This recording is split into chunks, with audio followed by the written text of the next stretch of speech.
জি আসসালামু আলাইকুম।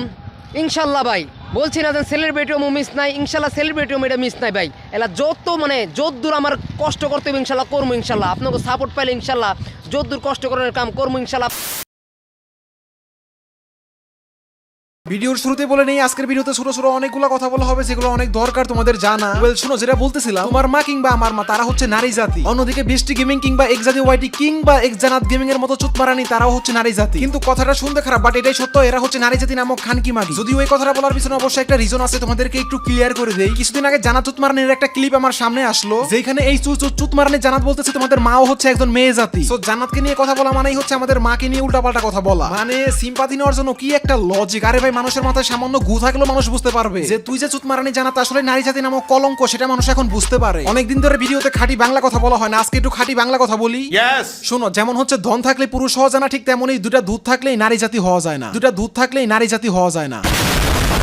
তোমার জানার যখন এতই সিম্পাথি নেওয়ার ইচ্ছা, তুমি তোমার লাইভ স্ট্রিমে এটা বলতে পারতা যে আমি হচ্ছে একজন নারী, আর যারা প্রন স্টার তারাও হচ্ছে নারী। তো তুমি জানাত এটা বলতে পারতা, তোমরা যখন প্রন ভিডিও দেখো তাদেরকে যেভাবে রেসপেক্ট করো আমারও ঠিক সেইভাবে রেসপেক্ট করো। শুধু শুধু কেন আমাদের নিরহ মা বোনকে টেনে আনো, গ্রামের স্বাস্থ্য ভাইদের সার্ভিস দিচ্ছ, ফেসবুক থেকে টাকা পাচ্ছ, দ্যাটস ইট। এত বাড়তি কথা কেন বলো লাইভ স্ট্রিমে ভাই? মানে বিষয়টা হচ্ছে এখন এমন যে চুরের মুখে ধর্মের বাণী চলে, আর হচ্ছে যারা মাগি তাদের মুখে চলে এখন মমতা। মাগির মুখে মায়ের সহানুভূতির বাণী। লিসেন, আমি জানি জানা তুমি আমার ভিডিওটা দেখতেছো, ভিডিওর মাত্র 1 মিনিটে কিভাবে তোমাকে চুটকি মেরে পুটকি গরম করে দিলাম, পুটকি গরম করে দিলাম। এখন জানা যাও, সবার আগে পুটকি ঠান্ডা করে আসো, পুটকি ঠান্ডা করে আসো।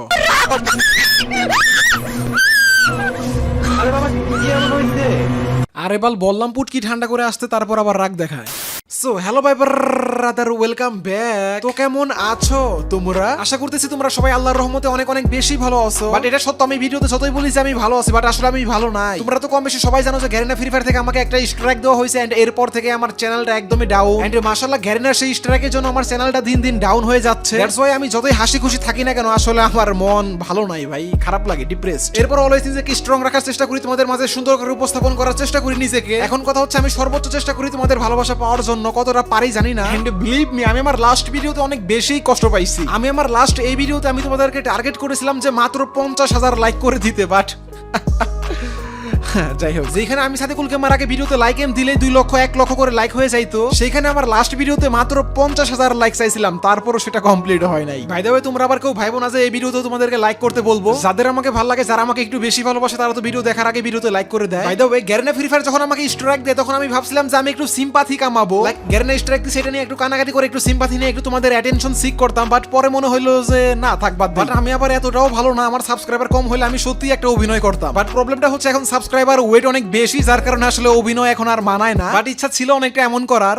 তো বন্ধুরা দেখো, গ্যারিনা আমাকে একটা স্ট্রাইক দিয়েছে, আমার একটা স্ট্রাইক দিয়েছে, আমার ইউটিউব ক্যারিয়ার পুরা শেষ। আমি এখন কি করে ভাত খাবো?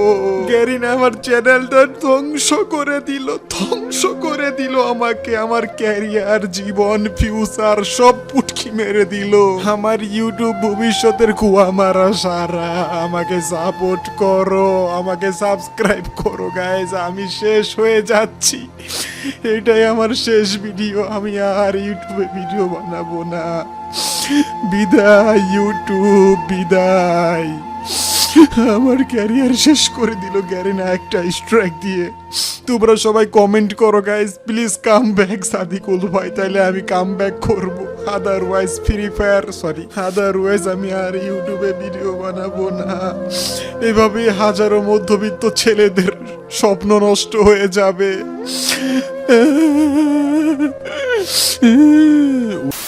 গাইস ওয়েট, এই ভিডিও কিন্তু ভুলেও সম্পূর্ণ না দেখা যায়ও না। এই ভিডিওর লাস্ট পার্টে যারা গেমিং কে রোস্ট করা হয়েছে, সুতরাং অবশ্যই সম্পূর্ণ ভিডিওটা দেখবা। তার আগে যারা গেমিং কে নিয়ে কোনো এক গবেষণায় জানা গেছে যে 80% পুরুষের সফলতার পিছনে একজন নারীর হাত থাকে। এখন কথা হচ্ছে, তোমরা আমার কথা বিশ্বাস না করে তোমরা নিজেকে একবার প্রশ্ন করো তো, যে আসলে কি প্রত্যেকটা পুরুষের সফলতার পিছনে একজন নারীর হাত থাকে? তোমরা সবাই আমার এই কথাটা কতটুকু বিশ্বাস করছো জানি না, বাট তোমাদেরকে আমি কিছু প্রুফ দিচ্ছি। স্ক্রিনে এখন যাকে দেখতে পাচ্ছ, এটা হচ্ছে রোস্টেড গেমিং। আশা করি তোমরা অনেকে একে চিনো। যাই হোক, এর ব্যাকগ্রাউন্ড ইতিহাস নিয়ে একটু কথা বলি, তাহলে তোমাদের বুঝতে সুবিধা হবে। যদিও তোমরা বর্তমানে এই রোস্টেড গেমিং একটা মাগিবাজ ইউটিউবার ইউটিউবার নামে চিনো, কিন্তু এই মানুষটা ছিল একটা সময় রোস্টার, যার কারণে তার ইউটিউব চ্যানেলের নাম দিয়েছিল রোস্টেড গেমিং। বাট দুঃখের কথা আর কি বলতাম, তার ধনে জোর না থাকার কারণে রোস্টিং কন্টেন্টে আর টিকে থাকতে পারে না। সেই সময় তার রোস্টিং কন্টেন্ট গুলো অনেকটা এমন ছিল, একটা মানুষকে শুধু শুধু গালিগালাজ করতো, কিন্তু কেন গালিগালাজ করতো সেটার কোনো সঠিক বিশ্লেষণ তার ভিডিওতে সে দিতে পারতো না। 5 মিনিটের ভিডিওতে 4 মিনিট শুধু গালিগালাজি করতো। আমি কিন্তু নিজেকে সাধু দাবি করতেছি না, আমিও গালিগালাজ করি, বাট একটা লেভেলে থাকি। আর কোনো জিনিস যখন একটা লেভেলে কিংবা একটা পর্যায়ের ভিতরে আবদ্ধ থাকে তখন জিনিসটা দেখতেও সুন্দর লাগে। আর যেহেতু আমি একটা লেভেলে সবকিছু করে, এই জন্য তো তোমরা যারা আমার অডিয়েন্স আছো তোমরা আমাকে এত ভালোবাসো, আমি তোমাদেরকে অনেক অনেক বেশি ভালোবাসি।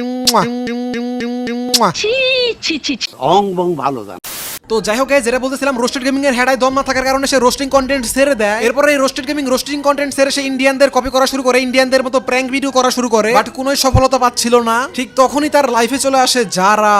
আর যখন এই যারা নামক নারীটা রোস্টেড গেমিং এর লাইফে আসে তখনই রোস্টেড গেমিং এর লাইফ হয়ে যায় সফল। সে যারাকে নিয়ে ওয়ান কাইন্ড অফ মাগিবাজি মার্কা কন্টেন্ট বানাইতো আর ইউটিউবে আপলোড করতো, আর যেটাই আপলোড করতো সেটাই মিলিয়ন মিলিয়ন ভিউজ হয়ে যেত। এরপর আর কি খাইতে বইতে উঠতে ঘুমাইতে শুইতে যেইখানে যাবে শুধু যারা যারা যারা যারা যারা।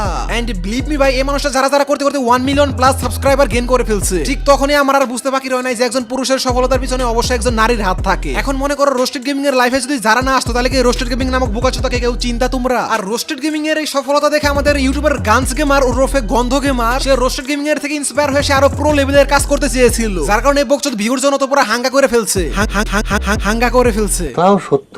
এরপর তো এই গন্ধ গেমার লাইসেন্স করে পুরো মাগিবাজি করতো ইউটিউবে তার বউকে নিয়ে। এন্ড তার প্ল্যান ছিল ভিউজ বাড়ানো, ভিউজও বেশি বাড়ছিল। So moral of the story এটাই বুঝতে চাচ্ছি তোমাদের যে প্রত্যেকটা পুরুষের সফলতার পিছনে একজন নারীর হাত থাকে, বাট কষ্ট শুধু আমার সেই হাত নাই। ওয়েল গাইস, নারীর অবদানকে পিছনে রেখে চলে এখন যারা গেমিং কে রোস্ট করা যায়। এই মেয়েও কিন্তু কোনো দিক থেকে কম না, বাট হ্যাঁ ভাই আমি অনেস্টলি এটা বলতে পারি জান্নাত গেমিং, বৃষ্টি গেমিং এদের থেকে যথেষ্ট পরিমাণ ভালো একটা মেয়ে সে। এন্ড আমি যতটুকু বুঝতে পারছি সে যথেষ্ট পরিমাণ নিজের আত্মমর্যাদা নিয়ে ভাবে, যেখানে আমার মনে হয় না এক জান্নাত গেমিং কিংবা এক জাতীয় ওয়াইডি তার আত্মমর্যাদা কি এটা জানেই না। আর জানবে কি করে, কারণ তারা টাকার জন্য এগুলো করতেছে। বিশেষ করে ভাই জানাতে যদি কালকে ফেসবুক পেজটা নষ্ট হয়ে যায় তারপরে দিন সে ইমুতে বিজনেস করবে, বুঝোই তো ফ্যামিলি বিজনেস এত সহজে কি ভোলা যায়? ওয়েল গাইস, এতক্ষণ তো যারা গেমিং এর ভালো দিক বললাম, এখন চলো তার চুতিয়াপানাগুলো দেখে আসি। চুতিয়াপানার দিকে কিন্তু আমাদের যারা গেমিং কোনো অংশে কম না। হ্যাক ইউজ করা থেকে শুরু করে স্ক্রিপ্টেড প্র্যাঙ্ক থেকে শুরু করে ফেক ভিডিও, এইসব দিকে কোনো অংশে কিন্তু আমাদের যারা গেমিং কম না। দেশের মান সম্মান পুরো পানিতে ডুবিয়ে দিয়ে আসলো ইন্ডিয়ার কাছে। যাই হোক, ওইগুলো হচ্ছে তার পুরানো টপিক, কিন্তু রিসেন্ট সে যা করতেছে রে ভাই ট্রিপল আর কে নিয়ে পুরো ব্যবসা। মিস্টার ট্রিপল আর কে নিয়ে বর্তমানে সবাই কম বেশি ভিউজের ব্যবসা করতেছে, যারাও তাদের মধ্যে অন্যতম। এই সেম দুদিন আগে একটা ভিডিও আপলোড করছে যেটা টাইটেল ছিল এমন যে মিস্টার ট্রিপল আর ভাইয়া রেগে গিয়ে কিক দিল। বাট তোমরা জানলো অবাক হবা যে আজকে যারা গেমিং চুরি করে আবার প্রমাণ করতেছে। বাট বিশ্বাস করবে যারা গেমিং এর ক্রিয়েটিভিটি দেখে আমি পুরাই অবাক। সে চুরি করে আবার প্রমাণ করতেছে যে সে চুরি করে নাই। Just wait and see. দেখতেছো বিবেশ ট্রিপল আর ভাইকে কিন্তু আমি ইনভাইট দিচ্ছি, কিন্তু গাইস ট্রিপল আর ভাই কিন্তু নিচ্ছে না। আল্লাহ গো, মানে এটা দেখার বাকি ছিল।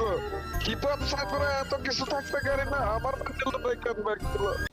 ওয়েট এক সেকেন্ড, বলতেছি যারা আমাদেরকে কি বুকাচোদা লাগে? গাইস এখানে একটা জিনিস দেখো, যেখানে যারা গেমিং মিস্টার ট্রিপল আর কে ইনভাইট করলো যে ছিল হিরোইকে, বাট জাদুটা এইখানে হয়ে যায় যখন মিস্টার ট্রিপল আর তার লবিতে আসে তখনই কি আমরা গ্র্যান্ড মাস্টারে চলে যায়। গাইস তোমরা তো বর্তমানে অনেকেই জানো যে মিস্টার ট্রিপল আর ভাইয়ের ভয়েস অনেকে এখন কপি করতে পারে। এন্ড যারা একটা ফেক ট্রিপল আর কে নিয়ে সেই ভিডিওটা বানাইছে এন্ড অরিজিনাল বলে তোমাদেরকে বুকাচোদা বানিয়ে দিছে। তোমরা যারা ওই ভিডিওটা সম্পূর্ণ দেখলে তোমরা বুঝতে পারবে যে আসলে এটা ফেক ট্রিপল আর ছিল, ভয়েস অনেক সময় ধরা খেয়ে যায়। এরপর অনেকে সেই ভিডিওতে কমেন্ট করে যে এটা ফেক ট্রিপল আর ছিল, যার কারণে যারা গেমিং নতুন একটা চাল চালে। যারা গেমিং যে ফেক ট্রিপল আর কে নিয়ে ভিডিও বানাইছে এইজন্য নাকি রিয়েল ট্রিপল আর রাইগে গেছে, এইজন্য রিয়েল মিস্টার ট্রিপল আর যারা গেমিং কে অনেক বকাবকি করতেছিল।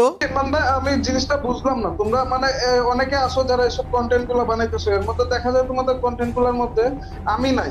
তারপর আবার তোমরা এমন জিনিসগুলো বানাও যেগুলো আমার সাথে চায় না, আমি নিজে কখনো এই টাইপের জিনিসগুলো আমি করি না। তো এইগুলো তো মানে আসলে ঠিক না, আমি তো এগুলো বুঝলাম না ভাইয়া। আসলে সরি ভাই, আমি বুঝতে পারিনি।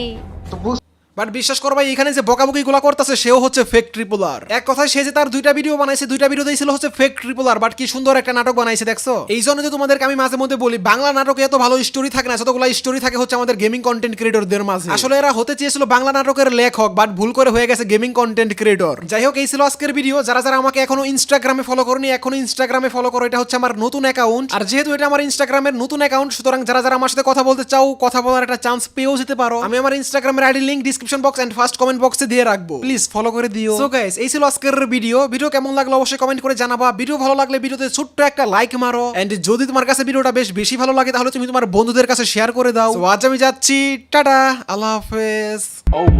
এই সালাম নমস্কার ভদ্রলোক জানাই তাদেরকে যারা তো কি মারা লেগা অলটাইম থাকে টার্গেটে। এইটা বাংলাদেশ ল্যাংটা হয়ে বান্দর নাচলো হিট, কিছু উচ্চবিত্ত বংশের ছেলে নিজের রিকোয়েস্ট ফিট। এই জগৎটা সাথে চলে, বাড়তি দেখলে সবার জলে, যে আমার বন্ধু বলে বাড়তি পাইলে ঠেকায় নলে। ইমোশনাল অত্যাচার, টর্চার, ঘরচার, তোর আমার বন্ধুত্ব সুখটা লাইক বুধ বুঝবা আমি ওরে ভাই এতই ভালোবাসো এখনো ভিডিও দেখতাছো লাভ ইউ